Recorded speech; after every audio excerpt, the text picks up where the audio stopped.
আজকের এই ভিডিওটি শুধুমাত্র তাদের জন্য যারা তাদের পার্সোনাল ফাইলকে প্রোটেক্ট করে রাখতে চান অথবা পার্সোনাল ফাইলকে অন্যের হাত থেকে সেভ করতে চান, তাদের জন্য কিন্তু আজকের এই মূলত ভিডিওটি। এই ভিডিওর মাধ্যমে আমি আপনাদেরকে 3টি স্টেপ দেখাবো, যে স্টেপের মাধ্যমে আপনি আপনার পার্সোনাল ফাইল ফোল্ডারকে লক করে রাখতে পারবেন। আশা করছি ভিডিওটি দেখার পরে অবশ্যই আপনারা উপকৃত হবেন। সো ধৈর্য ধরে ভিডিওটি দেখার জন্য আমন্ত্রণ রইল। আসসালামু আলাইকুম, আমি মিজানুর রহমান আছি আপনাদের সাথে, আর আপনারা দেখছেন মিজান হেল্প ডেস্ক। তো চলুন কথা না বাড়িয়ে আমরা আমাদের মূল ভিডিওতে চলে যাই।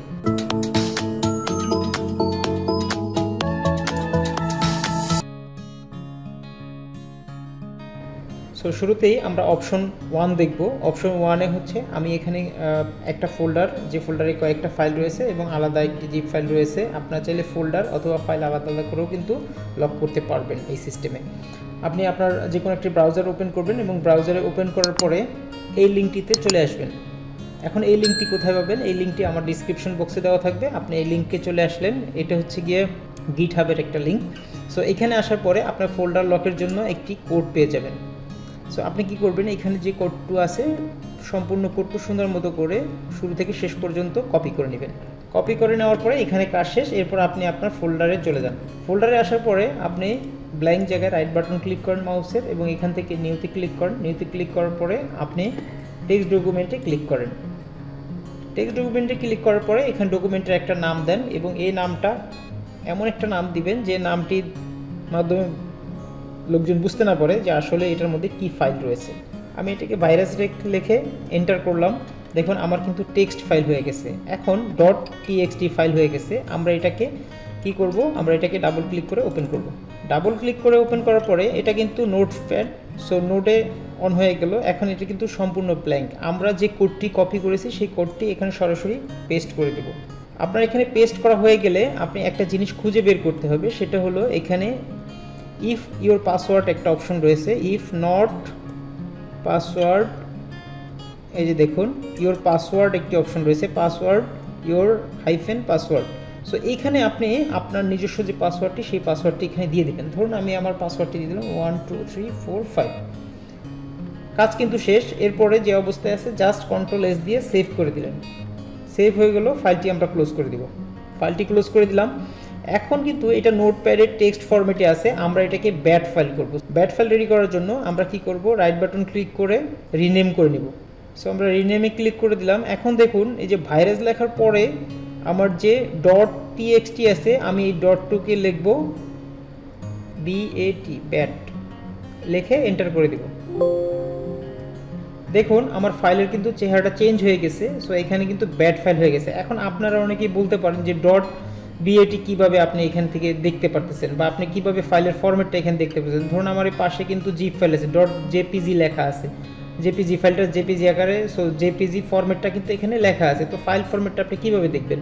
সো আমি দেখার জন্য আপনি যে উপর থেকে মেনু বার থেকে ভিউতে ক্লিক করবেন। ভিউতে ক্লিক করার পরে দেখুন এখানে 3টি অপশন আছে। এর মধ্যে একটি হচ্ছে হাইড এবং মাঝখানে অপশন ফাইল নেম এক্সটেনশন। এই ফাইল নেম এক্সটেনশনটাই হচ্ছে গিয়ে ডটের পরে যে অংশটুকু থাকে সেটা। সো আপনি যদি এই টিকমার্কটা আমার দেওয়া আছে যেজন্য দেখাচ্ছে, আপনি যদি এটা উঠিয়ে দেন দেখবেন যে এটার কিন্তু ভাইরাসের পরে যে অপশনটুকু সেই অংশটুকু নাই। সো আপনি এই অংশটুকু লেখার জন্য অবশ্যই এখানে টিকমার্ক করে দিবেন, তাহলে আপনার কাছে ভিজুয়াল হয়ে যাবে যে এটার পরে আপনি কি লেখা আছে। সো ব্যাট ফাইল হয়ে যাওয়ার পরে আমরা কি করব, আমরা এটাকে ওপেন করব। ব্যাট ফাইলটিতে যখন ডাবল ক্লিক করলেন তখন দেখুন আপনার পাশে একটি প্রাইভেট নামক ফোল্ডার চলে আসছে। সো আমি এখন কি করব, আমি এখন এই যে আমার ফাইলগুলো এটা প্রাইভেট ফোল্ডারের মধ্যে দিয়ে দেব। সো আপনাকে ড্র্যাগ করে এখানে জাস্ট ঢুকিয়ে দেন।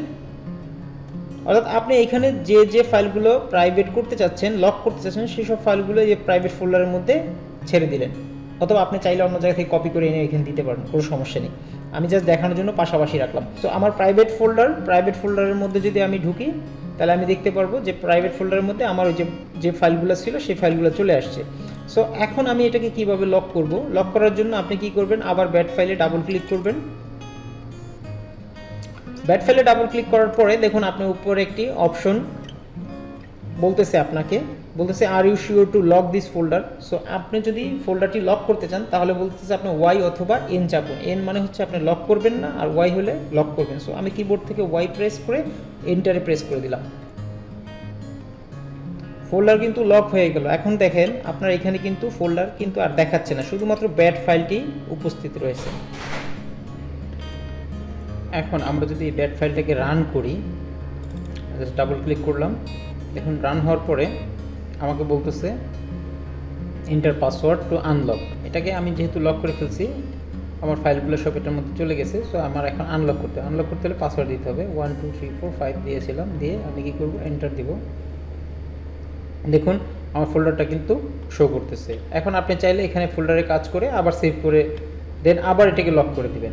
আবার এটাকে যখন আপনি ডাবল ক্লিক করবেন তখন কি বলবে, তখন বলতেছে আপনি কি আবার ফোল্ডারটাকে লক করতে চান কি, আবার ইয়েস করে দিলেন, ইয়েস করে দিলে এন্টার করে দিলেন, আপনার কিন্তু লক ডান। এখন অনেকে প্রশ্ন হতে পারে যে ভাই আমি পাসওয়ার্ড দিছি, এখন পাসওয়ার্ডটা আমি চেঞ্জ করবো, তাহলে পাসওয়ার্ডটা চেঞ্জ করার উপায় কি? এখন আপনি এটা তো ডাবল ক্লিক করলে জাস্ট এটার ভিতরে যে আমরা কোডটা বসাইছি সেই কোডটা কিন্তু দেখা যাচ্ছে না। সো কোডটা দেখার জন্য আমাকে আবার টেক্সটে চলে যেতে হবে। হ্যাঁ, সো আপনি কি করবেন, টেক্সট লিখে এন্টার করলেন, ইয়েস, টেক্সট ফরম্যাট হয়ে গেল। এখন এখান থেকে জাস্ট আপনি কি করলেন, পাসওয়ার্ডটা আমরা যেখান থেকে চেঞ্জ করেছিলাম, এই যে 1 2 3 4, এখানে ধরুন আপনি এখানে দিলেন 1 2 3 4 5 6 6, আমি একটা বাড়াই দিলাম, দিয়ে আবার সেভ করলাম Ctrl+S। এটাকে আবার ব্যাট ফাইল বানাইতে হবে। সো আবার এটাকে আপনি রিনেম করে জাস্ট ডটের পরে কি লিখবেন, BAT লিখে এন্টার দিলেন, ইয়েস, ব্যাট ফাইলটা ক্রিয়েট হয়ে গেল। আমরা যদি এখন আবার এটার মধ্যে ঢুকি, দেখুন পাসওয়ার্ড চাচ্ছে, আমরা কি করলাম, পাসওয়ার্ডটা দিলাম, দিয়ে এন্টার দিলাম, আমার ফাইলটা কিন্তু আবার চলে আসে। তারপরে আপনি এইভাবে কিন্তু পাসওয়ার্ডটা চেঞ্জ করতে পারেন। সো এখন ডিপেন্ড করতেছে আপনি আসলে এই ফাইলটা মূলত হচ্ছে কি, এই ব্যাট ফাইলটা আসলে কী নামে রাখবেন, যে নামটা দিলে হয়তো বা লোকজন বুঝতে পারবে না যেটার মধ্যে আপনার কোনো পার্সোনাল ডকুমেন্ট আছে বা ডাটা রাখা আছে। সো সেইভাবে আপনি এটা একটা যে কোনো একটা নাম দিলেই কিন্তু হয়ে গেল। সেকেন্ড যে পদ্ধতিটা দেখাবো সেই পদ্ধতিটা হচ্ছে একটা সফটওয়্যার ইউজ করব। সফটওয়্যারটা আপনার ফ্রিতেই ওয়েবসাইটে পাবেন এবং এটা বেশ ভালো কাজ করে, আমি ইউজ করেছি। সো সফটওয়্যারটির নাম হচ্ছে গিয়া NB ফোল্ডার লকার। তো NB ফোল্ডার লকারটা কোথা থেকে ডাউনলোড করবেন সেটা ডিসক্রিপশন বক্সে দেওয়া থাকবে, যার যার লাগবে লিঙ্কটা নিয়ে জাস্ট ডাউনলোড করে নর্মাল ওয়েতে যেভাবে আপনি একটা সফটওয়্যার ইনস্টল করেন জাস্ট সফটওয়্যার ইনস্টল করবেন। করার পরে কী করবেন, আপনার এরকমের যে আইকনটা চলে আসবে ডেস্কটপে। সো আপনি এখান থেকে ডাবল ক্লিক করবেন, ডাবল ক্লিক করার পরে আপনাকে এখানে পাসওয়ার্ড দিতে বলবে, set your master password. So আপনি এখানে একটা পাসওয়ার্ড দিলেন, যেমন আমরা আগেরটা যেরকম পাসওয়ার্ড দিয়েছি সেম আপনাকে এখানে একটা পাসওয়ার্ড দিয়ে দেন। তো একটা পাসওয়ার্ড দিয়ে দিলাম, পাসওয়ার্ড দেওয়ার পরে আপনি এটাকে কনফার্মেশন করার জন্য কনফার্ম পাসওয়ার্ড দিলেন। আপনি এটাকে পাসওয়ার্ডটা রিকভারি করার জন্য আপনি আপনার মেইল আইডি দিলেন, এখানে একটা মেইল আইডি দিয়ে রাখবেন। আমি একটা মেইল আইডি ইউজ করতেছি। এখানে আসার পরে আপনার কিন্তু সফটওয়্যারটা রান হয়ে গেল। এখন যে কাজটি করতে হবে, আপনি যে ফাইল বা ফোল্ডারটা এখানে রাখবেন সেই ফোল্ডারটাকে জাস্ট ধরে ড্র্যাগ করে এটার মধ্যে ঢুকিয়ে দেবেন। আরেকটা পদ্ধতি হচ্ছে এখানে অ্যাড অপশন রয়েছে। সো আপনি এখান থেকে ফাইল বা ফোল্ডার অ্যাড করতে পারেন, এখানে ক্লিক করে আপনি লোকেশন অনুযায়ী ফাইল ফোল্ডারকে অ্যাড করে নেবেন। সো আমার যেহেতু এখানে কাছে আছে, আমি ধরেন একটা ফাইল লক করব, আমি এটার মধ্যে যে ফাইল আছে সেই ফাইলে একটা লক করব। সো আমি এখান থেকে জাস্ট ধরেন এই জেপিজি ফাইলটা লক করবো, আমি এখানে কী করবো, ড্র্যাগ করে ছেড়ে দিলাম। ছেড়ে দেওয়ার পরে এখানে হাইড অ্যান্ড লক, এখানে কিন্তু এই সফটওয়্যারের মধ্যে আপনি বেশ কিছু অপশন পেয়ে যাবেন। সেটা হচ্ছে গিয়া কী কী অপশন আছে, এখানে লক হয়ে যাবে প্লাস হাইড হয়ে যাবে, এটা একটা অপশন। একটা হচ্ছে শুধু হাইড হয়ে যাবে। তো হাইডটা তো নর্মালি আমরা হাইড অপশন ইউজ করে করতে পারি। তারপরে লক, রিড অনলি, এরপর পাসওয়ার্ড প্রোটেক্ট। তো আমি যদি এটা পাসওয়ার্ড প্রোটেক্ট দিই, এইখানে দেওয়ার পরে এখানে আবার কিন্তু পাসওয়ার্ড চাচ্ছে। তো প্রথম অবস্থায় আমরা যে পাসওয়ার্ড দিয়ে সফটওয়্যারটা অ্যাক্টিভ করেছিলাম, নর্মালি হচ্ছে আপনি যদি ডিফল্ট রাখেন তাহলে সেই পাসওয়ার্ড দিয়েই কিন্তু আপনি এই ফাইলটা লক হয়ে যাবে এবং পরবর্তীটা ওপেন করতে পারবেন। আর একটা জিনিস হচ্ছে আপনি চাইলে এটাকে কাস্টমাইজ করে নিতে পারেন, যে সেকেন্ড আপনি এই লক ফোল্ডারের জন্য আলাদা একটা, এই ফাইলের জন্য আলাদা একটা লক ইউজ করতে পারেন। আবার আপনার ধরেন অন্য একটা ফোল্ডারের জন্য আপনি আরেকটা পাসওয়ার্ড ইউজ করতে পারেন। সো এটা ডিপেন্ড করতেছে আপনি আসলে কীভাবে ইউজ করতে চান। তো আমরা ডিফল্ট রেখে ওকে করে দিলাম। আচ্ছা, ওকে করার পরে আমি এই সফটওয়্যারটা একটু মিনিমাইজ করে দেখি, আমার তো ফাইল এখানে দেখা যাচ্ছে। সো ওপেন করার সময় কিন্তু পাসওয়ার্ড দেখাচ্ছে, অর্থাৎ আমি এখন পাসওয়ার্ড না দিলে কিন্তু এখানে সে ঢুকতে পারতেছে না। এখান থেকে আপনি চাইলে দেখে নিতে পারেন পাসওয়ার্ড ঠিক আছে কিনা, দেন ওকে। এখন আপনাকে প্রিভিউ দেখাবে। দেখুন আমার পাসওয়ার্ড দেওয়ার পরে কিন্তু প্রিভিউ দেখাচ্ছে, এর আগে কিন্তু ইমেজটার প্রিভিউ দেখাচ্ছে না। তবে এখানে একটা কোশ্চেন আসতে পারে যে আমি পাসওয়ার্ড দিলাম, পাসওয়ার্ড দেওয়ার পরে আগেরটা যেরকমের মানে ফার্স্টে যে প্রসেসটা দেখছি সেই প্রসেসে কিন্তু আমার ফোল্ডারটা হাইড হয়ে যেত। সো এখানে জাস্ট পাসওয়ার্ড ইউজ করার কারণে কিন্তু শুধুমাত্র পাসওয়ার্ড প্রোটেক্ট হয়েছে, এটা হাইড হয় নাই। এখন হচ্ছে আপনার গুরুত্বপূর্ণ কোনো ফাইল আছে, যে ফাইলটা হয়তো যদি এরকম ইমেজ হয় তাহলে তো আপনি জাস্ট এখানে দেখলেই বুঝতে পারবে যে এখানে একটা এরকম একটা ইমেজ আছে। সে হয়তো ওপেন করে বড় জুম করে দেখতে পারবে না, বাট এখানে দেখতে পারবে। তাহলে কী করবেন, সেক্ষেত্রে আমার পরামর্শ হচ্ছে আপনার একটা ফোল্ডার আকারে এটাকে রাখবেন, অথবা ফোল্ডারের মধ্যে রেখে তারপর এটাকে করবেন, অথবা এখান থেকে আপনি চাইলে শুধুমাত্র হাইড অ্যান্ড লক যদি করে দেন, দেখেন চলে গেছে। আমি হাইড অ্যান্ড লক যখন সিলেক্ট করছি তখন কিন্তু চলে গেছে। সো আমি হাইড অ্যান্ড লক থেকে যদি আবার এখান থেকে নিয়ে আসি তাহলে কি হবে, যদি পাসওয়ার্ডে দিয়ে দিই, ওকে, দেখুন আমার ফাইলটা কিন্তু এখানে ঠিক চলে আসছে। সো এভাবে এটা দিয়ে আপনি বেশ কয়েকটা অপশন রয়েছে, আপনাদের যে অপশনটা সুইটেবল মনে হয় সেই অপশনটি দিয়ে কিন্তু আপনি ইজিলি আপনার ফাইল এবং ফোল্ডারকে সুরক্ষিত রাখতে পারেন। 3 নম্বর অপশনটি হচ্ছে আমরা উইন্ডার সফটওয়্যারটি ইনস্টল করব এবং ইনস্টল করার পরে এটা দিয়ে কীভাবে লক করা যায় সেই প্রসেসটা দেখব। তবে উইন্ডার সম্পর্কে অনেকেই জানেন, অনেকেই ইউজ করেন। তো এটা দিয়ে আসলে কীভাবে আপনি পাসওয়ার্ড প্রোটেক্ট করতে পারেন সেটা এখন দেখি। তো সফটওয়্যারটা ইনস্টল করার পরে আপনি ডেস্কটপে আপনি এরকম একটা আইকন পেয়ে যাবেন।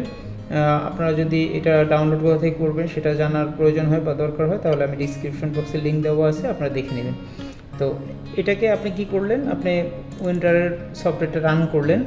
রান করার পরে এখান থেকে আপনি এখন যে লোকেশনের ফোল্ডারটি আপনি পাসওয়ার্ড প্রোটেক্ট করবেন সেখান থেকে আপনি এখান থেকে লোকেশনটা চুজ করে দিয়ে তারপরে হচ্ছে গিয়ে আপনি ফোল্ডারটা চুজ করলেন। ফোল্ডারটা চুজ করার পরে এখানে উপরে অ্যাড অপশানে ক্লিক করলেন এবং অ্যাড অপশানে ক্লিক করার পরে চাইলে আপনি এই আর্কাইভের নামটা চেঞ্জ করতে পারেন, তো ফোল্ডারের নামটা চেঞ্জ হয়ে যাবে।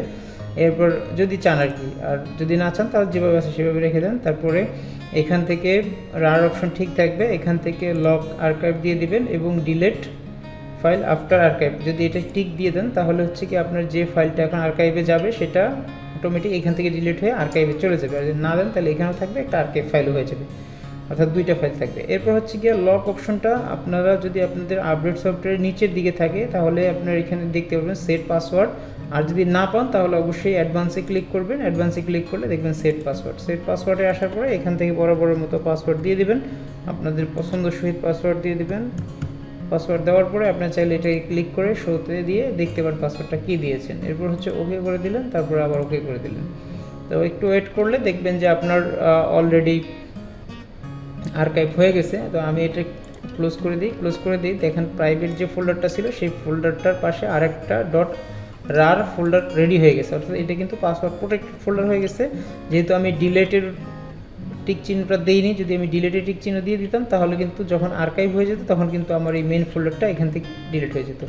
আমরা যখন ওপেন করলাম তখন কিন্তু আমাকে দেখাচ্ছে যে এটার মধ্যে কি কি ফাইল আছে, হ্যাঁ, কিন্তু আপনি যদি কোনো একটা ফাইল ওপেন করেন তখনই একমাত্র আপনাকে পাসওয়ার্ডটা দেখাবে। সো এটা আসলে অতটা সিকিউর না, তবে ফাইল সিকিউরের জন্য বেশ ভালো কাজ করে। তবে এখানে যে প্রবলেমটা হচ্ছে যে আপনি ফাইলটা যে নামে দিয়ে রাখবেন সেই ফরম্যাটটা কিন্তু এখান থেকে দেখে নিতে পারবে যে কেউ, কিন্তু মেইন জিনিসটা হচ্ছে যে এটার ভিতরে ঢুকে অথবা ফাইলটা ওপেন করে কোনো কাজ করতে পারবে না পাসওয়ার্ড ছাড়া। আশা করছি ভিডিওটি ভালো লেগেছে, ভালো লাগলে অবশ্যই লাইক কমেন্ট করতে ভুলবেন না এবং বেশি বেশি করে শেয়ার করবেন।